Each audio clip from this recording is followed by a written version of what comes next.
नमस्कार दोस्तों। आज की क्लास में हम प्रोटीन टॉपिक के 40 इंपॉर्टेंट एमसीक्यू हल करेंगे जो कि सभी प्रतियोगी परीक्षाओं में पूछे जाते हैं। दोस्तों, ये पूरी क्लास करने के बाद आपका यह पूरा प्रोटीन टॉपिक पूरी तरीके से रिवाइज हो जाएगा और इस टॉपिक से सारे क्वेश्चन करने में सक्षम हो जाएंगे। इसलिए पूरी क्लास को ध्यान से देखिएगा और अगर इस क्लास की नोट्स हमारे टेलीग्राम चैनल में मिलेगी, वहाँ से आप डाउनलोड करके भी इसको पढ़ सकते हैं या रिवाइज कर सकते हैं। तो चलिए देखते हैं आज की क्लास का क्वेश्चन नंबर फर्स्ट क्या है। तो पहला क्वेश्चन पूछ रहा है कि protein are made up of which basic unit, यानी प्रोटीन किस मूल इकाई से बने होते हैं। न्यूक्लियोटाइड के अमीनो एसिड के फैटी एसिड के शुगर। तो सही उत्तर हो जाएगा जो प्रोटीन है वो अमीनो एसिड से मिलकर के बने होते हैं। अगर अमीनो एसिड का स्ट्रक्चर आप देखें दोस्तों, ये होगा NH2 इधर लगा होगा, इधर C होगा, एक H होगा, इधर R होगा, यानी COOH। कार्बन की 4 वैलेंसी होती है, चारों में 4 ग्रुप, एक NH2 होगा, एक R, एक H, एक COOH होता है। ये जैसे जैसे R बदलता जाएगा वैसे वैसे अमीनो एसिड का नाम बदलते जाएंगे। तो ये अमीनो एसिड का बेसिक स्ट्रक्चर होता है। वहीं अगर बात करें इसी में आप थोड़ा सा और ध्यान देखेंगे तो इधर से फिर से जो यही स्ट्रक्चर अमीनो एसिड एक रिपीट हो जाएगा, यानी NH2 हो गया, फिर इधर से C और इधर से फिर H ऊपर हो जाएगा और इधर से जिस यही मतलब सेम स्ट्रक्चर जो अमीनो एसिड का बना था वही आगे फिर रिपीट हो जाएगा और इधर का जो H वाला पार्ट था और OH, ये दोनों मिल करके वाटर निकल जाएगा और जो ये CONH बनेगा, CO इधर का CO बचेगा और इधर का ये बचेगा NH H निकल जाएगा तो ये NH वाला पार्ट बचेगा, NH यानी ये वाला CONH जो होगा इसको बोलते हैं पेप्टाइड बॉन्ड बनते हैं। इसी तरह से ढेर सारे इधर अमीनो एसिड हैं, ये CO अमीनो एसिड, एक अमीनो एसिड ढेर सारे मिल जाएंगे तो प्रोटीन का निर्माण होगा और जो CO और NH बीच में बचते हैं वो बॉन्ड जो बनता है एक प्रकार का उसको बोलते हैं पेप्टाइड बॉन्ड बोलते हैं। तो आपको याद रखना है कि प्रोटीन की जो बेसिक यूनिट होती है अमीनो एसिड होती है। प्रोटीन क्या होता है? मैक्रोमॉलिक्यूल होता है जो कि अमीनो एसिड से मिलकर के बना होता है बेसिक यूनिट से। ठीक है, नेक्स्ट क्वेश्चन देखें। नेक्स्ट क्वेश्चन पूछ रहा है दूसरा कि प्रोटीन में अमीनो एसिड को जोड़ने वाला कौन सा बंध होता है। अभी आपको बताया था which type of bond connect amino acid in protein, hydrogen bond की, आयनिक बॉन्ड की, पेप्टाइड बॉन्ड की, कोवैलेंट बॉन्ड। तो सही उत्तर हो जाएगा पेप्टाइड बॉन्ड। जो CO और NH बॉन्ड था, CO और NH बॉन्ड होता है बीच में ऐसे, ये पेप्टाइड बॉन्ड होता है, इसके थ्रू सारे अमीनो एसिड जुड़े होते हैं। नेक्स्ट क्वेश्चन देखिए आगे। निम्नलिखित में से कौन सा रेशेदार प्रोटीन है?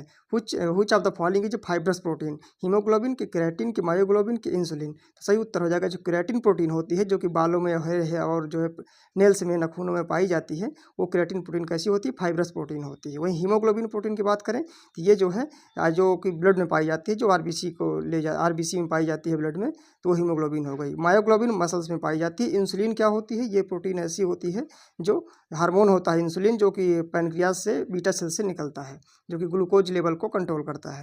नेक्स्ट देखें, what is the primary structure of protein. जो प्रोटीन का प्राइमरी स्ट्रक्चर क्या होता है? अमीनो एसिड सीक्वेंस की folding into alpha helical beta sheets की, 3 डायमेंशनल शेप की, एसोसिएशन ऑफ पॉलीपेप्टाइड चेन। जो प्राइमरी स्ट्रक्चर ऑफ प्रोटीन होती है वो अमीनो एसिड सीक्वेंस होता है। अभी आपको जैसे हमने अमीनो एसिड का बताया था कि एक अमीनो एसिड होगा, फिर दूसरा अमीनो एसिड होगा, ऐसे ऐसे जुड़े होंगे और जब ढेर सारे अमीनो एसिड ऐसे जुड़ जाएंगे तो क्या बन जाएगा? प्रोटीन का निर्माण होगा। तो यही अमीनो एसिड के जो सीक्वेंस होता है ये प्राइमरी स्ट्रक्चर होगी प्रोटीन की, क्योंकि प्रोटीन की जो है 4 स्ट्रक्चर होती है। एक प्राइमरी होता है, एक सेकेंडरी होता है, एक टर्सरी होता है, एक क्वाटरनरी होता है। तो अगर बेसिक इस तरह से जो चैन बन रही है वो क्या होगा? प्राइमरी होगा। और यही अगर ऐसे ऐसे हेलिक्स का फॉर्म में बन गई यही चैन तो हो जाएगा सेकेंडरी प्रोटीन का स्ट्रक्चर हो जाएगा। और अगर वो जो है 3D डायमेंशन में हो गई, या यही जो ये इसमें क्या 3D डायमेंशन में मतलब ऐसे ऐसे करके ऐसे ऐसे कॉयल रूप में बन जाए यही प्रोटीन का स्ट्रक्चर, तो टर्सरी हो जाएगा। और यही जब इसी तरह का कॉयल ऐसे था, एक ऐसी प्रकार से फोल्डिंग चेन की और थी, अब फिर ये दोनों आपस में जुड़ जाएं तो उसको क्वाटरनरी बनेंगे। फिर से आप समझिए, अगर सिंपल एक चेन में है कि फर्स्ट डिग्री यानी प्राइमरी प्रोटीन का स्ट्रक्चर हो गया, और अगर इस प्रकार से बीटा शीट में बन गई या फोल्डिंग हो गई तो सेकेंडरी हो गया, और इस प्रकार से अगर जो है 3D के रूप में हो जाए तो 3 टर्सरी जो है प्रोटीन का स्ट्रक्चर हो जाएगा। और इस प्रकार से जब 2 ऐसे 3 टर्सरी पॉलीपेप्टाइड चेन मिल जाती हैं, इंटरेक्शन हो जाता है पॉलीपेप्टाइड चेन में आपस में, तो उसको बोलते हैं क्वाटरनरी स्ट्रक्चर। क्वाटरनरी प्रोटीन का बेस्ट एग्जांपल होता है हीमोग्लोबिन, आपका क्वाटरनरी प्रोटीन का स्ट्रक्चर है। नेक्स्ट आगे देखें तो इस प्रकार से जो प्राइमरी का पूछा था, प्राइमरी प्रोटीन का स्ट्रक्चर क्या होगा? तो अमीनो एसिड का बेसिक सीक्वेंस होगा। नेक्स्ट आगे देखें question, which protein is responsible for oxygen transport in blood, यानी ब्लड के जो है ऑक्सीजन ट्रांसपोर्ट करने के लिए कौन सी प्रोटीन जिम्मेदार है? एल्ब्यूमिन की, हीमोग्लोबिन की, मायोसिन की, केराटिन। तो सही उत्तर हो जाएगा हीमोग्लोबिन जो है ब्लड में प्रोटीन पाई जाती है और ये ऑक्सीजन ट्रांसपोर्ट के लिए जिम्मेदार होती है। नेक्स्ट आगे देखें, protein are primary digested in which part of the digestive system, यानी पाचन तंत्र के किस भाग में प्रोटीन का मुख्य रूप से पाचन होता है? माउथ से, कि स्टमक से, कि स्मॉल इंटेस्टाइन से, कि लार्ज इंटेस्टाइन से? तो सही उत्तर हो जाएगा जो प्रोटीन का पाचन है स्टमक से स्टार्ट होता है। तो इस प्रश्न का सही उत्तर हो जाएगा स्टमक जो है सही उत्तर हो जाएगा। अगर बात करें माउथ से, तो कार्बोहाइड्रेट का पाचन पूछा होता तो माउथ से स्टार्ट हो जाता है हमारे कार्बोहाइड्रेट का पाचन, और प्रोटीन का स्टमक से स्टार्ट होता है। नेक्स्ट क्वेश्चन देखें, which vitamin is required for protein metabolism? Protein metabolism के लिए, प्रोटीन को पचय के लिए जो है कौन सा विटामिन आवश्यक होता है? विटामिन ए, कि विटामिन B6, कि विटामिन सी, कि विटामिन के? तो सही उत्तर इसका हो जाएगा विटामिन B6 जो होता है वो प्रोटीन उपपचय के लिए जिम्मेदार होता है। B6 का केमिकल नेम वही बात करें तो पायरिडॉक्सिन होता है। नेक्स्ट क्वेश्चन देखें कि मानव शरीर में सबसे प्रचुर मात्रा में कौन सा प्रोटीन पाया जाता है? ऑप्शन एक एल्बुमिन दिया है, कि जो है कोलेजन, की केराटिन, की चौथा ऑप्शन दिया है हीमोग्लोबिन। तो सही उत्तर हो जाएगा जो कोलेजन प्रोटीन होती है ये कनेक्टिव टिश्यू की सबसे ज़्यादा एबुडेंट मात्रा में बॉडी में पाई जाती है। तो इस प्रश्न का सही उत्तर हो जाएगा कोलेजन प्रोटीन, सही उत्तर हो जाएगा। नेक्स्ट क्वेश्चन आगे देखें कि what is the quaternary structure of protein, यानी प्रोटीन चतुर्थक संरचना क्या है? अभी आपको हम पहले चारों डिफिनीशन बताई थी, primary structure, secondary, tertiary, quaternary. तो यहाँ पे क्वाटरनरी स्ट्रक्चर की प्रोटीन की डिफिनीशन किसको कहेंगे? सीक्वेंस ऑफ अमीनो एसिड, की folding into helix and sheets, interaction of multiple polypeptide chain, की फंक्शन ऑफ प्रोटीन? तो सही उत्तर हो जाएगा जो क्वाटरनरी प्रोटीन स्ट्रक्चर होगा, इंटरेक्शन ऑफ पॉलीपेप्टाइड चेन जब हो जाएंगी, जैसे एक इधर ऐसे था पॉलीपेप्टाइड, दूसरी एक पॉलीपेप्टाइड चेन, इनका आपस में जब इंटरेक्शन हो जाएगा तो क्या बोलेंगे? क्वाटरनरी स्ट्रक्चर बोलेंगे। अगर सीक्वेंस ऑफ अमीनो एसिड की बात करें तो वो हो जाएगा प्राइमरी स्ट्रक्चर हो जाएगा। अब फोल्डिंग यानी हेलिक्स के रूप में जो बन जाएगा तो सेकेंडरी हो जाएगा, और जब जो है वही थ्री डी डायमेंशन में हो जाएगा तो टर्सरी हो जाएगा, और इंटरेक्शन इस प्रकार से हो जाएगा यानी जो interaction of multiple polypeptide chain तो क्वाटरनरी स्ट्रक्चर प्रोटीन का हो जाएगा। तो नेक्स्ट क्वेश्चन देखें, which protein is responsible for muscle contraction? Muscle contraction के लिए कौन सी प्रोटीन जिम्मेदार होती है? एक्टिन, की कोलेजन, की हीमोग्लोबिन, की एल्बुमिन? तो सही उत्तर हो जाएगा जो एल्बुमिन एक्टिन प्रोटीन होती है वो मसल कंट्रैक्शन के लिए जिम्मेदार होती है, यानी मूवमेंट के लिए, जैसे मूवमेंट कर पाते हैं मसल कंट्रैक्शन होता है, वो एक्टिन और मायोसिन दो प्रोटीन होती हैं उनका रिस्पॉन्सिबल से होती है। तो इस ऑप्शन, चारों ऑप्शन में एक्टिन प्रोटीन थी, तो ये सही उत्तर हो जाएगा एक्टिन। कोलेजन क्या थी? सबसे एबुडेंट मात्रा में पाई जाने प्रोटीन थी। हीमोग्लोबिन आरबीसी में पाया जाता है, और एल्बुमिन की अगर बात करें तो ये ऑस्मोटिक बैलेंस के लिए जिम्मेदार होती है, ये प्लाज्मा में पाई जाती है, और जो फ्लूइड बैलेंस होता है उसके लिए जिम्मेदार होती है एल्बुमिन प्रोटीन होती है, मेंटेन करती है फ्लूइड बैलेंस।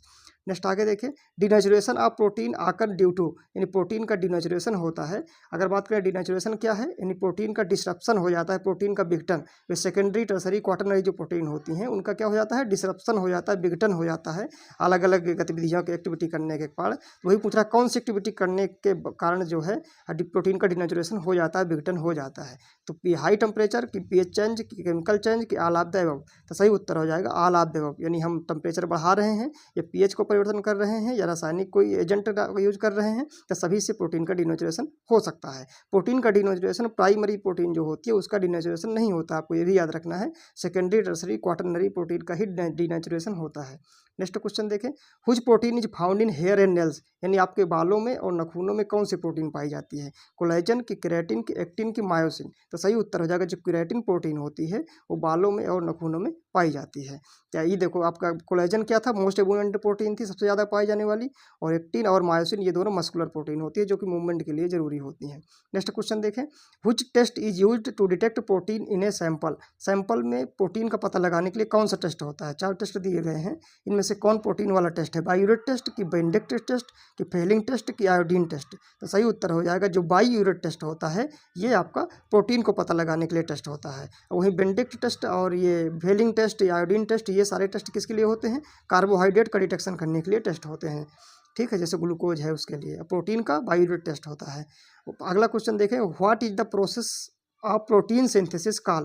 प्रोटीन जो सिंथेसिस होती है उस प्रोसेस को क्या कहते हैं? ट्रांसलेशन कहते हैं, कि रेप्लिकेशन कहते हैं, कि ट्रांसक्रिप्शन कहते हैं, कि म्यूटेशन कहते हैं? तो जो प्रोटीन सिंथेसिस होती है उसको हम ट्रांसलेशन कहते हैं। सही उत्तर हो जाएगा ट्रांसलेशन। एक्चुअली में आपको यहाँ पे एक कंसेप्ट याद रखना है कि एक जैसे ये डीएनए होता है, डीएनए से बनता है आरएनए, और आरएनए से बनता है प्रोटीन बनता है। क्या बनता है? प्रोटीन बनता है। तो जो डीएनए से अगर डीएनए बन रहा है तो उसको बोलेंगे रेप्लिकेशन, ये याद रखिए। डीएनए से अगर डीएनए बन रहा है तो रेप्लिकेशन बोलेंगे, और डीएनए से आरएनए बन रहा है तो उसको बोलेंगे ट्रांसक्रिप्शन बोलेंगे, ये बोलेंगे ट्रांसक्रिप्शन बोलेंगे। और अगर आरएनए से प्रोटीन बन रहा है तो उसको बोलेंगे ट्रांसलेशन बोलेंगे। तो ये 3 चीज़ याद रखना है कि डीएनए से बन रहा है तो रेप्लिकेशन या डुप्लीकेशन बोलेंगे, और डीएनए से आरएनए बन रहा है तो उसको हम जो है ट्रांसक्रिप्शन बोलेंगे, और आरएनए से प्रोटीन बन रही है तो उसको ट्रांसलेशन बोलेंगे। तो ये 3 टर्म आपको रेप्लिकेशन, डुप्लीकेशन, ट्रांसक्रिप्शन, ट्रांसलेशन समझना है। ठीक है, तो यहाँ पूछा था प्रोटीन सिंथेसिस क्या कहेंगे, प्रोटीन मतलब आरएनए से जब प्रोटीन बनेगी तो उसको ट्रांसलेशन बोलेंगे। ठीक, नेक्स्ट क्वेश्चन देखें। म्यूटेशन अगर बात करें इसी में क्या था, म्यूटेशन क्या होता है, जब डीएनए में कुछ चेंज हो जाता है तो उसको म्यूटेशन बोलते हैं या उत्परिवर्तन बोलते हैं। नेक्स्ट आगे देखें। Which enzyme breaks down protein into peptide, जो प्रोटीन को ब्रेक डाउन करके पेप्टाइड में कन्वर्ट कर देता है, कौन सा एंजाइम होता है, एमाइलेज की, ट्रिप्सिन की, लाइपेज की, लैक्टेज, यानी प्रोटीन पाचक एंजाइम कौन सा है इनमें से। तो सही उत्तर हो जाएगा जो ट्रिप्सिन होता है वो प्रोटीन पाचक एंजाइम होता है। पेप्सिन, ट्रिप्सिन, कीमोट्रिप्सिन, हम आपको बताया था जब डाइजेस्टिव सिस्टम पढ़ाया था, ये तीनों एंजाइम क्या करते हैं, प्रोटीन को पाचन करते हैं, प्रोटीन पाचक एंजाइम है। वही एमाइलेज क्या था, कार्बोहाइड्रेट पाचक एंजाइम था, और लाइपेज ये लिपिड का पाचन करता था, लास्ट से लिपिड लास्ट से लाइपेज, इसलिए लिपिड यानी वसा का पाचन करने वाला एंजाइम था। और लैक्टलेज जो था मिल्क का पाचन करता था, यानी जो है लैक्टोज शुगर को जो है पाचन करता था। तो यहाँ पूछा था पेप्टाइड का कौन पाचन करता है, तो सही उत्तर हो जाएगा ट्रिप्सिन, सही हो जाएगा। नेक्स्ट क्वेश्चन देखें। Which disease is caused by protein deficiency, protein deficiency के कारण कौन सा रोग होता है, स्कर्बी की, क्वाशियोरकर की, बेरीबेरी की, रिकेटस। सही उत्तर हो जाएगा जो प्रोटीन डिफिशियंसी से रोग होता है क्वाशियोरकर होता है। प्रोटीन डिफिशियंसी से 2 रोग होते हैं, एक तो क्वाशियोरकर हो गया और दूसरा एक होता है मरेस्मस भी रोग होता है प्रोटीन की डिफिशियंसी से। इन दोनों में थोड़ा सा अंतर आपको ये याद रखना है कि जो क्वाशियोरकर जो बीमारी होती है ये प्रोटीन की डिफिशियंसी से होती है, और जो मरेस्मस होता है ये आपका जो है एनर्जी डिफिशियंसी के कारण होती है, अलॉन्ग विद प्रोटीन डिफिशियंसी। इसमें मतलब प्रोटीन की डिफिशियंसी तो होती है इस, लेकिन कार्बोहाइड्रेट की डिफिशियंसी भी हो सकती है, और लिपिड की, फैट की और भी मिनरल की डिफिशियंसी अगर हो जाएगी तो आपको मरेस्मस रोग हो जाएगा। लेकिन जो क्वाशियोरकर है ओनली प्रोटीन डिफिशियंसी रोग है, और मरेस्मस प्रोटीन डिफिशियंसी तो है, उसके साथ साथ में कार्बोहाइड्रेट और बहुत सारी चीज़ें, यानी ये एनर्जी डिफिशियंट डिसीज है। ठीक है, तो ये याद रखना है, प्रोटीन डिफिशियंट, क्वाशियोरकर और मरेस्मस 2 रोग होते हैं। तो इस प्रश्न में क्वाशियोरकर सही दिया था ऑप्शन, तो क्वाशियोरकर सही हो जाएगा। वहीं स्कर्बी क्या होता है, विटामिन सी की कमी से होता है, बेरीबेरी विटामिन बी की कमी से, और रिकेटस विटामिन डी की कमी से रोग होता है। नेक्स्ट क्वेश्चन देखें कि which protein carry iron in the blood, blood में आयरन को कैरी करने वाली कौन सी प्रोटीन होती है। ऑप्शन ए दिया हुआ है हीमोग्लोबिन की, फेरेटिन की, ट्रांसफेरिन की, एल्बुमिन। तो सही उत्तर हो जाएगा जो ट्रांसफेरिन प्रोटीन होती है वो जो है आयरन को ब्लड में कैरी करती है। नेक्स्ट क्वेश्चन देखें। What type of protein in insulin, insulin किस प्रकार की प्रोटीन है। इन प्रोटीन के अलग अलग टाइप होते हैं, स्ट्रक्चरल प्रोटीन है, ट्रांसपोर्ट प्रोटीन है, हार्मोनल प्रोटीन है कि एंजाइम प्रोटीन है। तो जो इंसुलिन है वो आपकी हार्मोनल प्रोटीन हो जाएगी, क्योंकि इंसुलिन क्या है, एक हार्मोन होता है। इस प्रकार से ये 2 हार्मोन होते हैं आपके बॉडी में, एक होता है ग्लूकागॉन हार्मोन और एक होता है इंसुलिन हार्मोन होता है। तो इंसुलिन और ग्लूकागॉन दोनों एंटागोनिस्टिक होते हैं, दोनों मतलब आपकी जो है ब्लड में ग्लूकोज लेवल को मेंटेन करते हैं। जो ग्लूकागॉन होता है वो ब्लड में ग्लूकोज लेवल को बढ़ाता है, और जो इंसुलिन होता है ब्लड में ग्लूकोज लेवल को कम करता है। ठीक है, नेक्स्ट क्वेश्चन देखें। Which protein is a major component of connective tissue, जो कनेक्टिव टिश्यू होता है उसका मेजर कंपोनेंट कौन सी प्रोटीन होती है, मायोसिन की, केराटिन की, कोलेजन की, एल्बुमिन। तो सही उत्तर हो जाएगा जो कोलेजन प्रोटीन होती है वो मेजर कंपोनेंट होती है कनेक्टिव टिश्यू की, मुख्य घटक होता है प्रोटीन के। नेक्स्ट क्वेश्चन देखिए। What is the nitrogen content of an average protein, औसत प्रोटीन में नाइट्रोजन की मात्रा कितनी होती है।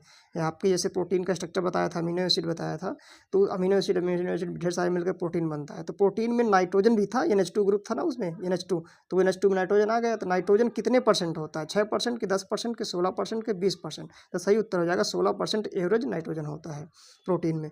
नेक्स्ट क्वेश्चन देखिए। Which amino acid contains sulphur in the structure, जो अमीनो एसिड है यानी सल्फर कंटेनिंग अमीनो एसिड कौन सा है, ग्लाइसिन की, मेथियोनिन की, लाइसिन की, एलेनिन। तो सही उत्तर हो जाएगा जो मेथियोनिन होता है उसको जो है सल्फर कंटेनिंग अमीनो एसिड होता है, ऐसा अमीनो एसिड है जिसकी संरचना में सल्फर पाया जाता है। नेक्स्ट क्वेश्चन देखें। What is the approximate energy provide by 1 gram of protein, 1 gram protein से कितनी एनर्जी बनती है, 2 किलो कैलोरी की, जो है 4 किलो कैलोरी की, 6 किलो कैलोरी की, 9 किलो कैलोरी। तो सही उत्तर हो जाएगा जो एक आपके जो ग्राम अगर प्रोटीन लेंगे तो उससे आपको 4 किलो कैलोरी एनर्जी मिलेगी, जो है 4 किलो कैलोरी किससे से 1 ग्राम प्रोटीन से मिलेगी।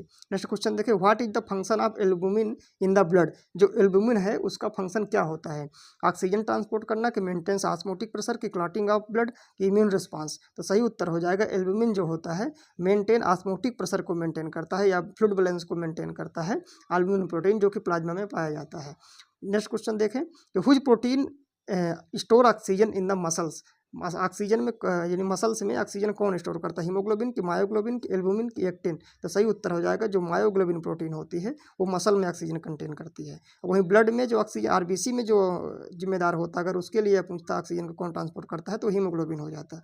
नेक्स्ट क्वेश्चन देखें कि which of the following is an example of conjugated protein. जो कॉन्जुगेटेड प्रोटीन का कौन एग्जांपल है। ऑप्शन ए दिया हो जैसे कोलेजन की, हीमोग्लोबिन की, इंसुलिन की, क्रेटिन। तो जो हीमोग्लोबिन है वो कैसी है, कॉन्जुगेटेड प्रोटीन है, क्योंकि इसमें आयरन भी पार्ट है, हीम मीन्स आयरन पार्ट है, ग्लोबिन प्रोटीन होती है, इसलिए इसको बोलते हैं कॉन्जुगेटेड प्रोटीन है। अगर सिर्फ प्रोटीन वाला बस पार्ट होता तो उसको सिंपल प्रोटीन होती। यहाँ पे दो पार्ट है, हीम नॉन प्रोटीन पार्ट भी है और प्रोटीन, इसलिए कॉन्जुगेटेड प्रोटीन बोलते हैं।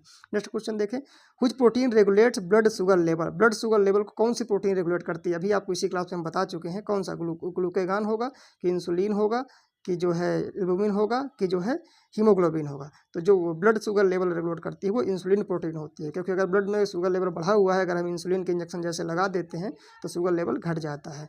अक्सर जो है जो डायबिटीज़ के पेशेंट होते हैं उनको इंसुलिन की इंजेक्शन लगते रहते हैं। इंसुलिन क्या करता है, ब्लड में जो शुगर लेवल है उसको डिक्रीज करता है, कम करता है। वहीं जो ग्लूकेगान हार्मोन होता है वो शुगर लेवल को बढ़ाता है जो है। ठीक है, नेक्स्ट देखें what is the shape of globular protein. जो ग्लोबुलर प्रोटीन है उसका शेप क्या होता है, elongated and thread like, spherical and compact, की flat and sheet like, random and irregular. तो सही हो जाएगा स्फेरिकल एंड जो कम्पैक्ट होता है वो ग्लोबुलर प्रोटीन का शेप होता है। आगे देखो which amino acid is known as the start codon in protein synthesis. आपको जब अभी हमने बताया था कि जो आरएनए से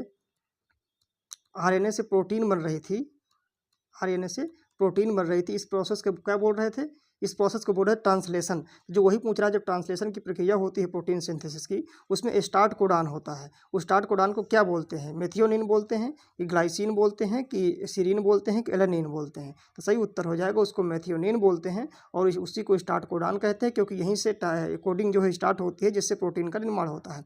और स्टार्ट कोडान क्या होता है अगर पूछे तो AUG जो होता है उसी मेथियोनिन, उसी को स्टार्ट कोडान कहते हैं। नेक्स्ट क्वेश्चन देखें कि which structural level of protein involve alpha helix and beta sheet. जो हेलिक्स के रूप में जब प्रोटीन बन जाती है उसको, उस प्रोटीन का कौन सा फार्म होता है। अगर आपको बेसिक सिर्फ अमीनो एसिड की ऐसे चैन बनी हुई है, अमीनो एसिड फिर अमीनो एसिड फिर अमीनो एसिड, यानी अमीनो एसिड का सीक्वेंस बना हुआ है, उसको प्राइमरी स्ट्रक्चर बोलते हैं। लेकिन जब यही अमीनो एसिड का सीक्वेंस है हेलिक्स के रूप में ऐसे से बन जाता है या सीट के रूप में बन जाता है, बीटा शीट या अल्फा हेलिक्स के रूप में, तो उसको सेकेंडरी स्ट्रक्चर ऑफ प्रोटीन बोलते हैं। तो सही उत्तर हो जाएगा सेकेंडरी स्ट्रक्चर इसका।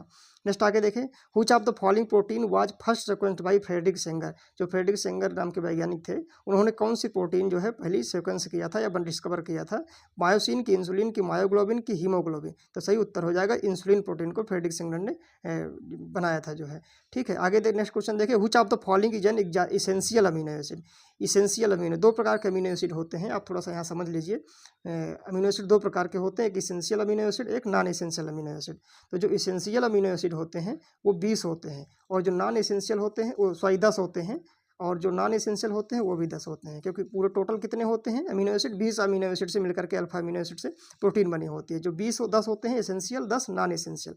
इसी 10 में से और कर सकते हैं तो 8 अगर देखेंगे तो एसेंशियल टोटल यानी प्योरली एसेंशियल होंगे और 2 ऐसे होते हैं जिनको सेमी एसेंशियल की कैटेगरी में भी डाल देते हैं, सेमी एसेंशियल की कैटेगरी में 2 ऐसे हैं और 8 क्या है टोटल यानी प्योरली एसेंशियल है। और तो आपको कई बार पूछेगा कि कौन सा एसेंशियल अमीनो एसिड है, कौन सा नॉन एसेंशियल अमीनो एसिड है। तो ये दिए हुए हैं 4 option, glycine, lysine, alanine, serine में कौन सा पूछ रहा है एसेंशियल अमीनो एसिड है। तो सही उत्तर हो जाएगा लाइसिन। इसको आपको याद कैसे रहेगा कौन सा एसेंशियल है कौन सा नॉन एसेंशियल, तो आपको जो एसेंशियल अमीनो एसिड आपको हमने 10 बताया उनको आपको याद कर लेना है। ये सारे वैलिन, आइसोल्यूसिन जितने भी लिखे हुए हैं ये सब क्या है एसेंशियल अमीनो एसिड लिखे हुए हैं। इसको याद कैसे करेंगे, एक ट्रिक है BIP हाल में TT। तो आप अगर ये ट्रिक को याद कर लेंगे सिर्फ तो आपको सारे जितने भी आपके एसेंशियल अमीनो एसिड है वो याद हो जाएंगे। तो BIP हाल में TT, B से हो जाएगा वैलिन, I से आइसोल्यूसिन, P से फिनाइलैनिन, S से हो जाएगा हिस्टडीन, A से हो जाएगा आर्जिनिन, S से हो जाएगा लाइसिन, S से हो जाएगा ल्यूसिन, T से हो जाएगा यम, जो यम में था में से मेथियोनिन, T से हो जाएगा थ्रियोनिन और एक T से ट्रिप्टोफैन हो जाएगा। तो ये आपके अगर याद है ट्रिक BIP हाल में TT और इनको अमीनो एसिड जो कितने हो जाएंगे एसेंशियल अमीनो एसिड हो जाएंगे। टोटल इनकी संख्या 10 है, 1 2 3 4 5 6 7 8 9 10। ये आपके 10 अमीनो एसिड कैसे हैं एसेंशियल। और इन्हीं में से अगर सेमी एसेंशियल की बात करें जो ये हिस्टडीन और अर्जिनिन है ये 2 अमीनो एसिड हैं, ये किस कैटेगरी में, ये 2 अमीनो एसिड ये सेमी एसेंशियल में आते हैं। और अगर आपको स्पेसिफिक करके क्वेश्चन पूछ रहा है तो ये सेमी एसेंशियल हो जाएगा। ये आपके क्या हो जाएंगे, सेमी एसेंशियल्स, सेमी इसेंशियल आपके अमीनो एसिड हो जाएंगे। ठीक, तो ये याद रखना है आपको, ये दो तो सेमी इसेंशियल हो जाएंगे, बाकी सारे के सारे अगर सब कितने हो जाएंगे, इसेंशियल हो जाएंगे। और ट्रिक क्या है, वीआईपी हाल में टीटी। तो यहाँ पे पूछा था जो 4 ऑप्शन में से सिर्फ एक LYSINE था, लाइसिन, ये लिखा हुआ है जो, यही सिर्फ एक इसेंशियल अमीनो एसिड कैटेगरी में चारों ऑप्शन में है। ग्लाइसिन, एलेनिन, सेरीन, ये आप देखेंगे तो इस जो लिखे हुए हैं 10 इसेंशियल अमीनो एसिड उनमें नहीं दिए हुए हैं, तो सिर्फ लाइसिन ही ये 4 ऑप्शन में से मिल रहा है जो कि इसेंशियल अमीनो एसिड है, तो सही उत्तर हो जाएगा। नेक्स्ट क्वेश्चन देखिए, which bond stabiliser the secondary structure of protein, protein की द्वितीयक संरचना को कौन सा बांध जो है स्थिर करता है, कोवलेंट बांड, की हाइड्रोजन बांड, की पेप्टाइड बांड, की आयनिक बांड, तो सही उत्तर हो जाएगा हाइड्रोजन बांड जो है, ये जो है प्रोटीन की द्वितीयक संरचना को स्टेबलाइज करता है। नेक्स्ट देखें कि what is the role of chaperone protein, जो प्रोटीन चैपेरान का क्या अर्थ होता है, क्या कार्य होता है, ब्रेक डाउन करना प्रोटीन को, कि हेल्प करना in proper folding of protein में, कि जो है ट्रांसपोर्ट करना प्रोटीन को, कि सिंथेसाइज अमीनो एसिड। तो हेल्प करता है इन protein proper folding of protein को, जो प्रोटीन की फोल्डिंग होती है उसमें जो है चैपेरान प्रोटीन क्या करता है, हेल्प करता है। नेक्स्ट क्वेश्चन देखें आगे, which protein is responsible for blood clotting, इन रुधिर का थक्का जमने के लिए कौन सी प्रोटीन जो है जिम्मेदार होती है। 4 ऑप्शन दिए हुए हैं, एल्बुमिन होती है, कि फाइब्रिनोजन होती है, कि जो है मायोसिन होती है, कि हीमोग्लोबिन होती है। जो प्रोटीन का थक्का जमने के लिए जिम्मेदार होती है वो फाइब्रिनोजन प्रोटीन होती है, तो सही उत्तर हो जाएगा फाइब्रिनोजन। वही पूछता प्रोटीन का यानी थक्का जमने के लिए कौन सी विटामिन जिम्मेदार होती है, तो विटामिन के होती है, जो रुधिर का थक्का जमने के लिए होती है। यहाँ प्रोटीन पूछा था, तो सही उत्तर हो जाएगा जो फाइब्रिनोजन प्रोटीन होती है वो रुधिर का थक्का जमने के लिए जरूरी होती है। ठीक है, नेक्स्ट क्वेश्चन देखें कि protein can act as, protein निम्नलिखित में से किसके रूप में कार्य कर सकते हैं, एंजाइम के रूप में, कि हार्मोन के रूप में, कि एंटीबॉडी के रूप में, कि ऑल ऑफ द अबव। तो जो प्रोटीन है वो एंजाइम के रूप में भी कार्य कर सकते हैं, और हार्मोन के रूप में भी कार्य कर सकते हैं, और एंटीबॉडी के रूप में भी काम कर सकते हैं, तो सही उत्तर हो जाएगा ऑल ऑफ द एबव, सही हो जाएगा। प्रोटीन यानी सभी के रूप में, एंजाइम, हार्मोन, एंटीबॉडी के रूप में काम कर सकते हैं। नेक्स्ट क्वेश्चन देखिए, which test is used to detect peptide bond in protein, in protein का परीक्षण कौन से टेस्ट के द्वारा किया जाता है, आयोडीन टेस्ट के द्वारा, कि बाईयूरेट टेस्ट के द्वारा, कि फेलिंग टेस्ट के द्वारा, कि बेंडिक टेस्ट के द्वारा। तो सही उत्तर हो जाएगा जो बाईयूरेट टेस्ट होता है ये प्रोटीन का टेस्ट होता है, हम आपको अभी बता चुके थे। जबकि आयोडीन और फेलिंग और बेंडिक टेस्ट हैं ये कैसे, कार्बोहाइड्रेट के टेस्ट हैं। नेक्स्ट क्वेश्चन देखिए, which protein is associated with muscle contraction, muscle contraction से जो इससे मूवमेंट होता है हमारा, वो कौन सी प्रोटीन संबंधित है, कोलेजन, की एक्टिन, की हीमोग्लोबिन, की एल्बुमिन। तो जो आपका एक्टिन प्रोटीन है वो मसल कंट्रैक्शन से संबंधित है, और इसी प्रकार से मायोसिन भी, दोनों प्रोटीन ये मसल कंट्रैक्शन संबंधित होती हैं, तो सही उत्तर हो जाएगा एक्टिन प्रोटीन। अगला क्वेश्चन पूछ रहा है, what is the pH of what is the pH at which protein carry no net electric charge, मतलब ऐसे प्रोटीन का कौन सा फार्म होता है, किस पॉइंट पर, न्यूट्रल पॉइंट पे, कि आइसोइलेक्ट्रिक पॉइंट, की बफरिंग पॉइंट, की इक्विलिब्रियम पॉइंट, जिस पर प्रोटीन पर कोई चार्ज नहीं होता, कोई अवेश नहीं होता है। तो सही उत्तर हो जाएगा आइसोइलेक्ट्रिक पॉइंट पे, प्रोटीन पे कोई चार्ज नहीं होता है। होता क्या है एक्चुअली, प्रोटीन जैसे होता है स्ट्रक्चर आपको हमने बताया था, फिर से एक बार देख लीजिए। जैसे NH2 है, इधर पे C है, इधर पे H है, नीचे एक बॉन्ड R है, एल्काइल ग्रुप है, इधर COOH है। तो इसमें से जब प्रोटीन पे NH2 पे इधर NH3 हो जाएगा तो ये क्या हो जाएगा, पॉजिटिव चार्ज आ जाएगा। और जब इधर COOH है, इस पे जो है H हट जाएगा, यानी जो है तो निगेटिव चार्ज आ जाएगा। अगर पॉजिटिव चार्ज है, कैटायन होगा, जब कब होगा पॉजिटिव चार्ज, यानी अगर पूछे सिर्फ इसको हटा दीजिए अभी, सिर्फ पॉजिटिव चार्ज कब होगा, जब कैटायन होगा, एसिडिक मीडियम में कैसा होगा, एमिनो एसिड का चार्ज कैटायन होगा। और एनायन कब होगा, यानी जब COOH में माइनस लग जाएगा, और तब वो एनायन हो जाएगा एल्कलाइन मीडियम में। और इसके बाद पूछे ज्यूटर आयन कब होगा, यानी यहाँ पे पॉजिटिव भी रहे, यहाँ पे निगेटिव भी रहे, यहाँ पे पॉजिटिव रहे, यहाँ पे निगेटिव भी रहे, दोनों जब चार्ज रहें तो वो बोलता होता है ज्यूटर आयन फार्म, उसको बोलते हैं ज्यूटर आयन, और आइसोइलेक्ट्रिक पीएच पे होता है। यानी जब आइसोइलेक्ट्रिक पीएच होगा उस पॉइंट पे ज्यूटर आयन फार्म होगा, और एमिनो एसिड पे पॉजिटिव और निगेटिव चार्ज दोनों रहेंगे। ठीक है, या कह सकते हैं कोई चार्ज नहीं रहेगा, चाहे कह दो विद्युत आवेश नहीं होता है, या कह दो पॉजिटिव और निगेटिव बराबर चार्ज रहेंगे। तो ज्यूटर आयन फार्म होगा वो आइसोइलेक्ट्रिक पॉइंट होगा, और एसिडिक मीडियम होगा तो कैटायन फार्म होगा, और एल्कलाइन यानी बेसिक मीडियम होगा तो अमीनो एसिड पे एनायन चार्ज यानी नेगेटिव चार्ज फार्म होगा। ठीक, तो ये इस प्रकार से आपको समझ में आ गया होगा। नेक्स्ट आगे देखिए, what is the 3 dimensional structure of A protein, protein का जब 3 डायमेंशन में हो जाएगी, 3D रूप में हो जाएगी, तो उसका क्या कौन सा फार्म होता है, प्राइमरी स्ट्रक्चर, कि सेकेंडरी स्ट्रक्चर, कि टर्सरी स्ट्रक्चर, कि क्वाटरनरी स्ट्रक्चर। तो सही उत्तर हो जाएगा जो टर्सरी स्ट्रक्चर होता है वो प्रोटीन का जब फोल्ड वो 3D डायमेंशन में हो जाती है तो उसको बोलते हैं टर्सरी स्ट्रक्चर, या तृतीय प्रोटीन बोलते हैं, त्रिआयामी संरचना। नेक्स्ट देखें, which protein is transport fatty acid in the blood, रक्त में फैटी एसिड को कौन प्रोटीन ले जाता है, एल्बुमिन, की हीमोग्लोबिन, की मायो मायोग्लोबिन की कोलेजन। तो सही उत्तर हो जाएगा जो एल्ब्यूमिन प्रोटीन होती है वो रक्त में फैटी एसिड को ट्रांसपोर्ट करती है। एल्ब्यूमिन प्रोटीन को बताया था ये प्लाज्मा में पाई जाती है और ये क्या है जो है ऑस्मोटिक बैलेंस या फ्लूइड बैलेंस के लिए जिम्मेदार होती है। ठीक है, तो इस प्रकार से आप के आज के 40 क्वेश्चन कंप्लीट होते हैं। दोस्तों उम्मीद करता हूँ क्लास पसंद आई होगी। क्लास को लाइक करते हैं जिससे दूसरे छात्रों को भी पता चल जाता है क्लास अच्छी है, और चैनल जरूर सब्सक्राइब कर लें। Thank you so much. जय हिंद, जय भारत।